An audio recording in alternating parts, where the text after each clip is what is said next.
پروردگار یاد رکھیے گا، اللہ رب العزت کو راضی کرنے کے لیے بندے کو دنیا داری چھوڑنی نہیں پڑتی، بلکہ ہمارے دین کے اندر رہبانیت جو ہے کہ دنیا داری کو چھوڑ کر جنگلوں میں نکل جانا یا صرف اللہ کی عبادت کرنا جائز نہیں ہے۔ رب کو راضی بندہ اپنے روزمرہ معمولات کو سر انجام دیتے ہوئے بھی بڑی آسانی سے کر سکتا ہے۔ اصل مقصد تو ہمارا رب کی رضا ہے نا، رب کو راضی کیسے کیا جائے؟ تو رب صرف نمازیں پڑھنے سے، روزے رکھنے سے، حج کرنے سے، زکاتیں دینے سے نہیں راضی ہوتا، بلکہ رب جو ہے وہ مخلوق کے خدا سے محبت کرنے سے راضی ہوتا ہے۔ اسی موضوع کو میں نے آج بیان کرنا ہے۔ اللہ رب العزت کی بارگاہ میں دعا ہے اللہ رب العزت مجھے حق سچ بیان کرنے کی توفیق عطا فرمائے۔ حضور علیہ الصلوۃ والسلام نے ارشاد فرمایا لا يدخل الجنہ قاطع، کہ رشتہ داروں کو توڑنے والا، رشتہ داریاں ختم کرنے والا، رشتہ داروں کو چھوڑنے والا جنت میں نہیں جا سکتا۔ آج ہم چھوٹی چھوٹی باتوں پر ایک دوسرے سے ناراض نظر آتے ہیں۔ فلاں موقع پر مجھے چچا نے یہ بات کی تھی، اب میں نے اس کے گھر نہیں جانا، یا اس کے ہاں شادی آ گئی یا اس کے بیٹے کی یا بیٹی کی، تو اب میں نہیں جاؤں گا۔ سو معاملات، پھپھو نے یہ بات کر دی تھی، فلاں بھائی نے یہ بات کر دی تھی، محلے دار نے فلاں موقع پر مجھے یہ جواب دیا تھا، میرے کام نہیں آیا تھا، تو میں نے اب اس سے ملنا جلنا نہیں ہے۔ تو یہ ساری چیزیں اسلام سے دوری کا باعث ہیں۔ یاد رکھیے احبار بن اسود وہ شخص ہے جس نے حضور علیہ الصلوۃ والسلام کی پیاری بیٹی حضرت زینب سلام اللہ علیہا کا قتل کیا تھا۔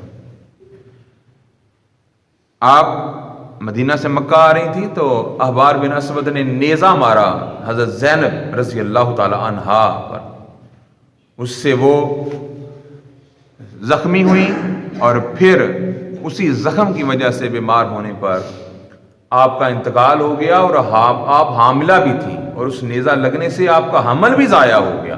اب دیکھو جس باپ کی بیٹی کے ساتھ اتنا ظلم ہوا ہو، اور وہ باپ بھی کوئی عام نہیں، نبیوں کا سردار، کائنات کا والی، وہی احبار بن اسود فتح مکہ کے موقع پر حضور کی بارگاہ میں حاضر ہو گیا، چہرے پر نقاب کیا ہوا ہے، منہ چھپایا ہوا ہے، آ کے حضور کی بارگاہ میں کہتے ہیں حضور اگر کوئی بندہ بڑا ہی گنہگار ہو، بڑا ہی ظالم ہو، تو کیا آپ اس کو بھی معاف فرما دیں گے؟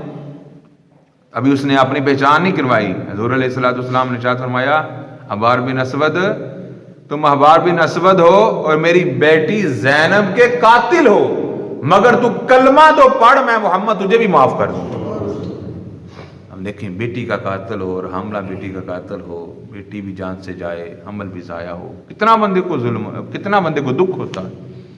اسی طرح آپ نے سنا ہوگا کہ ہندا نے آپ کے پیارے چچا جان امیر حمزہ کا کلیجہ چبایا تھا، پتا ہوگا سبھی کو، لیکن جب وہ بھی حضور کی بارگاہ میں آتی ہے تو حضور علیہ الصلوۃ والسلام اسے بھی معاف فرما دیتے ہیں۔ اب حضور اتنے نرم دل ہیں، اتنے غفور الرحیم ہیں، ہر بندے کو معاف فرمانے والے ہیں، تو ہم انہی سے محبت کرنے کا دعویٰ رکھتے ہیں، اس کے رسول رکھنے کا دعویٰ رکھتے ہیں، تو ہم اپنے بھائی کو، اپنے دوست کو، اپنے عزیز کو، اپنے رشتہ دار کو چھوٹی چھوٹی باتوں پر معاف کرنے کے لیے تیار نہیں ہوتے۔ یہاں تک دیکھنے اور سننے میں آتا ہے کہ باپ بیٹے سے ناراض ہے، بیٹا باپ سے ناراض ہے، کئی سال بیت جاتے ہیں وہ ایک دوسرے سے ملتے نہیں ہیں۔ باپ بیٹے کی ناراضگی کیسی ہو سکتی ہے؟ باپ بیٹے کو ڈانٹ لے، ڈپٹ لے، مار لے، جو کچھ مرضی کر لے، لیکن بیٹے کو یہ قطعاً اجازت نہیں ہے کہ وہ اپنے باپ کے بارے میں اپنے دل کو کھٹا رکھے اور اس سے ناراضگی کا اظہار کر کے دور سے دور رہے۔ لیکن آج ہمارے معاشرے کے اندر یہ ظلم نظر آ رہا ہے، حتیٰ کہ یہ بھی سننے کو اور دیکھنے کو اور اخبارات کے اندر، سوشل میڈیا کے اندر دیکھنے کو آتا ہے کہ بیٹا باپ کو قتل کر دیتا ہے، بیٹا ماں کو قتل کر دیتا ہے، جائیداد کی وجہ سے بیٹا بھائی کو قتل کر دیتا ہے۔ تو یاد رکھیے گا یہ دنیا کا مال یہیں رہ جانا ہے، اصل بندے کے کام جو ہیں وہ بندے کے نیک اعمال آنے ہیں اور اللہ کے حبیب کی اطاعت میں گزاری ہوئی زندگی آنی ہے۔ تو حضور علیہ الصلوۃ والسلام نے رشتہ داریاں جوڑنے کا بڑا حکم عطا فرمایا۔ حضور علیہ الصلوۃ والسلام نے ارشاد فرمایا جو آپ سے تعلق قائم نہیں کرتا، توڑتا ہے، سل قطعان، کہ جو قاطع کرنے والا ہے، جو توڑنے والا ہے، اس کے ساتھ بھی سل ہو جا، جڑ جا، اس کو بھی معاف کر دے۔ جو تجھے محروم کرنے والا ہے، تجھے اللہ کی رضا کے لیے عطا کر۔ جو تجھے اذیت دینے والا ہے، اس کے لیے تو راحت کا باعث بن جا، اور یہ فقط عمل اللہ کی رضا کے لیے ہو۔ حضور علیہ الصلوۃ والسلام کی بارگاہ میں صحابہ موجود تھے۔ صحابہ عرض کرنے لگے یا رسول اللہ صلی اللہ علیہ وسلم، بہترین صدقہ کون سا ہے؟ حضور علیہ الصلوۃ والسلام نے ارشاد فرمایا کہ بہترین صدقہ وہ صدقہ ہے جو آپ اپنے کسی ایسے رشتہ دار کو عطا کرتے ہیں جو آپ سے ناراض ہے، اس کا آپ سے بول چال بھی نہیں ہے، اور وہ حقدار ہے، مستحق ہے، پریشانی کے عالم میں ہے، تو آپ اس کے گھر میں کوئی مال بھیج دیتے ہو، اس کی کوئی ضرورت پوری کر دیتے ہو، اس کی پریشانی کا کوئی حل کر دیتے ہو، تو تمہارا وہ عطا کردہ مال یا اس کی مشکل کو دور کر دینا یا اس کو صدقہ کرنا بہترین صدقہ ہے۔ کتنی بڑی بات۔ اور آگے سنیں، حضور علیہ الصلوۃ والسلام نے ارشاد فرمایا جس کے دروازے پر اس کا کوئی بھائی آیا، اس کا کوئی عزیز آیا، اس کا کچھ مسلمان بھائی آیا اس سے معافی طلب کرنے کے لیے، اور اس نے اللہ کی رضا کے لیے اپنے اس عزیز کو، اس رشتہ دار کو، اس مسلمان بھائی کو، اس ساتھی کو معاف نہ کیا، کل بروز محشر وہ میرے حوض کوثر پر مت آئے، میں اس کو حوض کوثر سے اپنا جام نہیں پلاؤں گا۔ اس روز ہر زبان بلک رہی ہوگی، گرمی کی شدت ہوگی، پیاس سے ہر بندہ پریشان ہوگا، اور حضور اپنے ہاتھ سے حوض کوثر پر کھڑے ہو کر حوض کوثر سے جام بھر بھر کر پلا رہے ہوں گے۔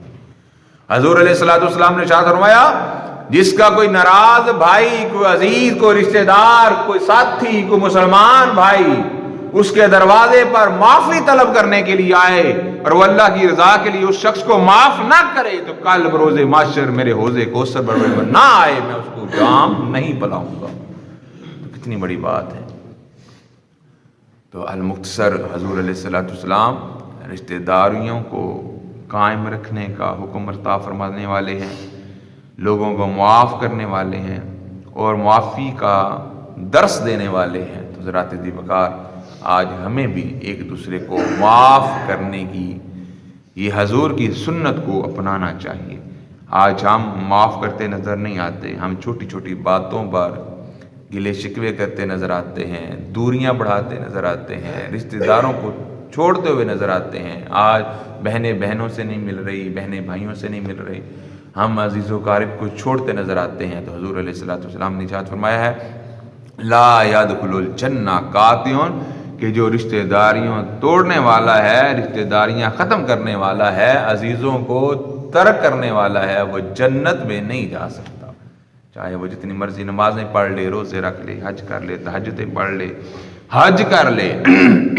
حج سے مجھے یاد آیا، آج ہمارے معاشرے کے اندر لوگ ان کے پاس پیسہ ہے، بڑے حج اور بڑے عمرہ کرتے نظر آتے ہیں، مگر ان کا کوئی چچا، ان کا کوئی بھائی، ان کا کوئی عزیز تنگ دست ہوتا ہے، اس کے مالی حالات درست نہیں ہوتے، اس کے گھر میں اس کی نوجوان بیٹیاں ہوتی ہیں جن کے سروں پر چاندی نمودار ہو رہی ہوتی ہے، اور وہ نکاح کے یا شادی بیاہ کے معاملات نہ سر انجام دینے کی وجہ سے کوئی ان سے رشتہ داری نہیں کر رہا ہوتا، تو وہ جو ہر سال حج پر جانے والا ہے، ہر سال عمرہ پر جانے والا ہے، اس کو توفیق نہیں ہوتی۔